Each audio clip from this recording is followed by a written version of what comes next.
Hoy en día vivimos en la Unión Europea, que es una entidad supranacional, es decir, es una unidad, pero está integrada por distintas naciones, por distintos estados. Todos ellos son independientes, pero todos ellos tienen un marco común de actuación y todos están sometidos a unas ciertas directrices, a unas ciertas leyes. Pero eso no fue siempre así. Pensad que, por ejemplo, hoy en día Francia y Alemania, que son el núcleo de la Unión Europea, son los países económicamente y políticamente también más potentes de la Unión Europea, estaban hasta hace muy poco matándose ferozmente en la Segunda Guerra Mundial y unos años antes en la Primera Guerra Mundial y unos pocos años antes también en la Guerra Franco-Prusiana. Es decir, ¿cómo es posible que estos países que han estado matándose casi desde siempre, hoy en día convivan en paz y armonía absolutamente? Bueno, pues vamos a ver cómo empezó todo esto. Básicamente empezó después de la Segunda Guerra Mundial, claro. ¿Os acordáis cómo empezó la unificación alemana? Que eran muchísimos estados, 53 o 54 estados completamente independientes, que establecen una unión aduanera, de manera que no haya que pagar tasas cuando cruces de una frontera a otra. Pues algo así ocurre entre Bélgica, los Países Bajos y Luxemburgo. 3 países muy pequeñitos de Europa del Norte que firman un acuerdo comercial entre ellos, de manera que no tengan que pagar aduanas, que no tengan que pagar impuestos por comerciar entre ellos. Ese es el Benelux y que va a sentar las bases de esta futura entidad europea. El siguiente paso se da en 1951 cuando se decide cómo gestionar la extracción de unos materiales estratégicos. Por un lado, el carbón, que en ese momento era lo que producía la mayor cantidad de energía, y por otro lado la fabricación de acero, que como bien sabéis es lo que se utiliza en la industria pesada. Se utiliza para los barcos, se utiliza para la maquinaria más importante y sobre todo para la maquinaria bélica, para toda la industria militar.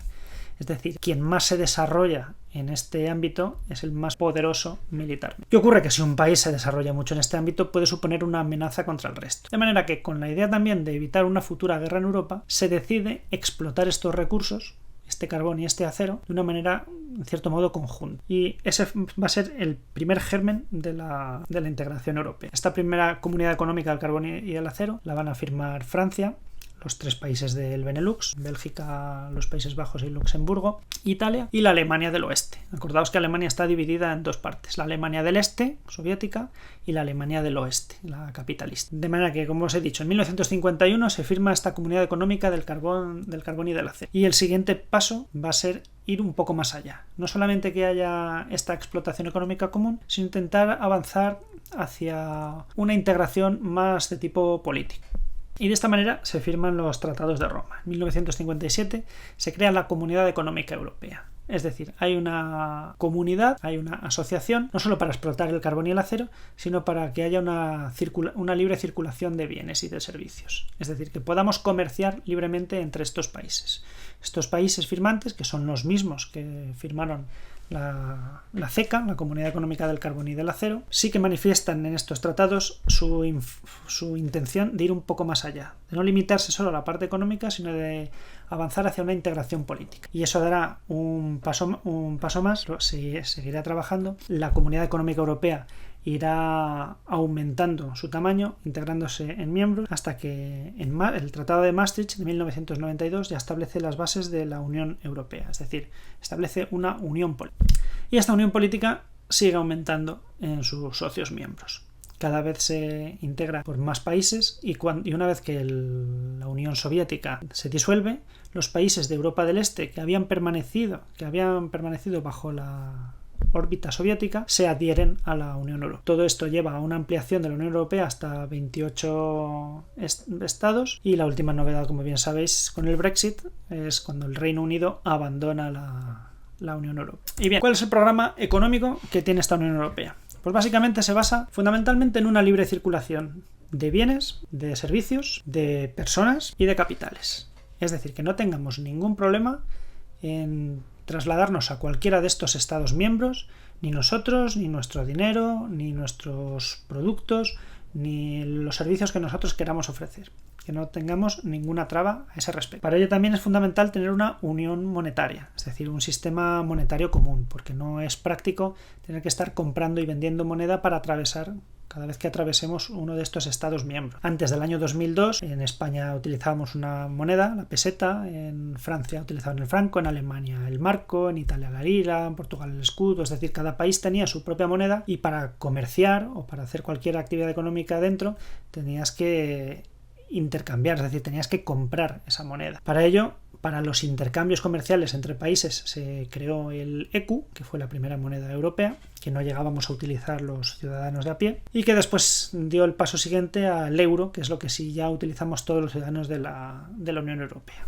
Se eliminaron las monedas nacionales y fueron sustituidas por esta moneda común para todos los europeos, que solamente puede ser emitida por el Banco Central Europeo. ¿Y cuál es el programa político que tiene la Unión Europea? Porque la Unión Europea tiene un programa político. Fundamentalmente, hay una búsqueda a una ciudadanía común europea, que todos tengamos los mismos derechos y deberes por ser ciudadanos europeos. Que haya una convergencia común en lo laboral y educativo, es decir, que no haya diferencias entre las situaciones laborales de un país y de otro. Y lo mismo hablando de educación. Que nuestros sistemas educativos sean similares y que los títulos de un país sean exactamente igual de válidos en otro. Se busca una integración política también en políticas medioambientales, es decir, que todos tengamos la misma manera de actuar, las mismas ideas con respecto a cómo cuidar el medio ambiente. Y por supuesto una cooperación policial y judicial. Es decir, que no haya espacio para el delito en uno de los Estados miembros, sino que sea perseguido en todos y cada uno de estos Estados miembros. ¿Y cuáles son las instituciones importantes de la Unión Europea? Pues bueno, la primera de ellas que vamos a ver es el Consejo de Europa, que se encarga fundamentalmente de administrar el presupuesto y de elegir al presidente de la Comisión Europea. El Consejo de Europa, que fundamentalmente se encarga de administrar el presupuesto de la Unión Europea y que tiene un presidente con un cargo rotatorio que va cambiando. Otra institución es el Consejo Europeo. Fijaos que no es lo mismo el Consejo de Europa que el Consejo Europeo. El Consejo Europeo está integrado por todos los jefes de gobierno de los Estados miembros, los presidentes de los gobiernos de todos los Estados miembros, más el presidente del Consejo de Europa. Otra institución importante es la Comisión Europea, que por así decirlo es como si fuera el gobierno de Europa. Está formada por el presidente de la comisión y por los comisarios, que son elegidos por los distintos Estados miembros. Y por último, el órgano más grande, que es el Parlamento Europeo, que es donde están todos los representantes políticos elegidos en las elecciones europeas, que se encargan de legislar, de crear la legislación para toda la Unión Europea, y que también tienen que ejercer el control de la Comisión Europea. De la misma manera que nuestro Parlamento controla semanalmente al gobierno, pidiéndole cuentas si hay algo que creen que ha sido ilegal, pues exactamente igual el Parlamento Europeo también tiene esa labor de control de la Comisión Europea.